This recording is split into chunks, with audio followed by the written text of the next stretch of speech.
నిన్న ఇవాళ జగన్మోహన్ రెడ్డి జరిపినటువంటి పర్యటనలు వైసీపీని అభిమానించే వాళ్లకు లేకపోతే వైసీపీ కార్యకర్తలకు కొంత నూతన ఉత్సాహాన్ని కలుగజేశాయి.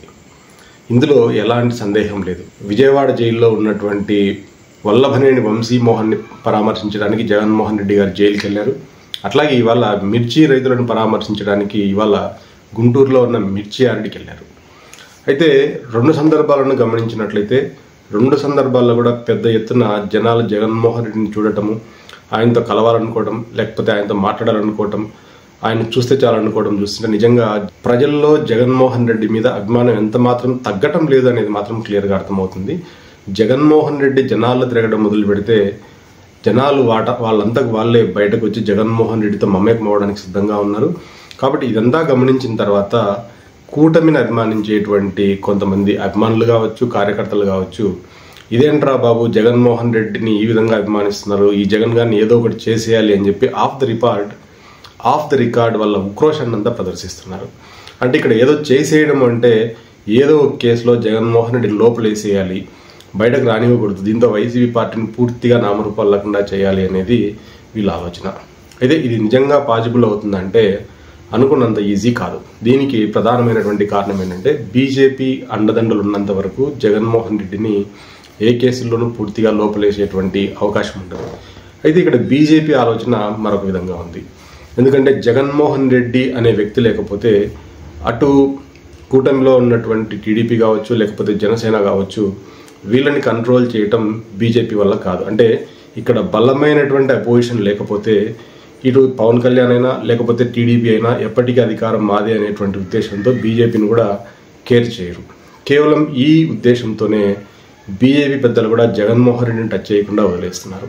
అంటే జగన్మోహన్ రెడ్డి అనేటువంటి వ్యక్తి లేకపోతే అటు టీడీపీ అయినా జనసేన అయినా కూడా బీజేపీని ఆంధ్రప్రదేశ్లో కేర్ చేయదు, బీజేపీని అసలు లెక్క పెట్టరు అనేటువంటి ఉద్దేశంతో ఇక్కడ టీడీపీకి బలమైనటువంటి చెక్ పెట్టగలిగే అభ్యర్థి జగన్మోహన్ రెడ్డి.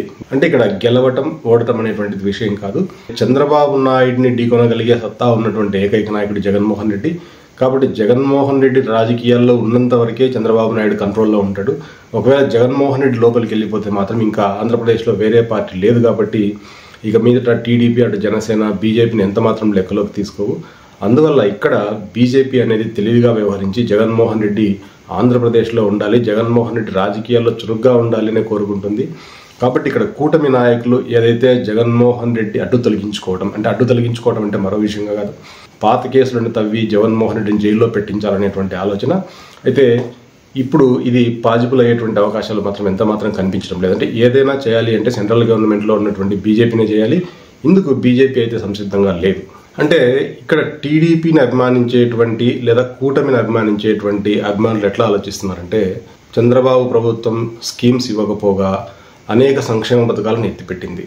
ఈ దశలో ప్రజలకి ఈ సంక్షేమ పథకాలను ఎందుకు ఇవ్వటం లేదు, కావాలని ఇవ్వటం లేదనేటువంటి విషయాన్ని ఆఫ్ ద రికార్డ్ లేకపోతే మీడియా ముఖంగా ఇప్పుడు కొంతమంది సోషల్ మీడియాలో కావచ్చు, ప్రింట్ అండ్ ఎలక్ట్రానిక్ మీడియాలో కూడా మాట్లాడుతున్నారు. వాళ్ళ సంఖ్య చాలా తక్కువగా ఉంది, వాళ్ళ ద్వారా ప్రజలకు చేరేటువంటి విషయం కూడా చాలా తక్కువగా ఉంది. అదే సమయంలో ఇప్పుడిప్పుడే కొంతమంది మీడియా ముఖంగా కూడా మాట్లాడుతున్నారు.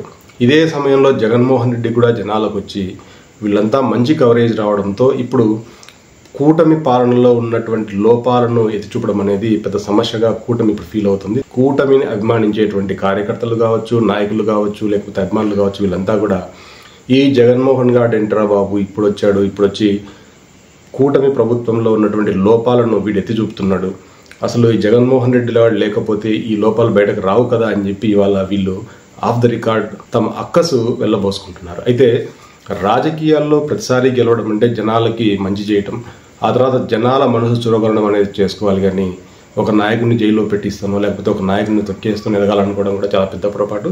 కాబట్టి ఏదైనా పార్టీ మళ్ళీ అధికారంలోకి రావాలంటే జనాల మనసులో ఏముందో గ్రహించి ఆ జనాలకు ఏం చేయాలో అది చేసి వాళ్ళని తమ వైపు తిప్పుకోగలగాలి. అంటే వాళ్ళు మనస్ఫూర్తిగా మన పార్టీకి ఓటేసేలాగా వాళ్ళని మనసు మార్చుకోవాలి.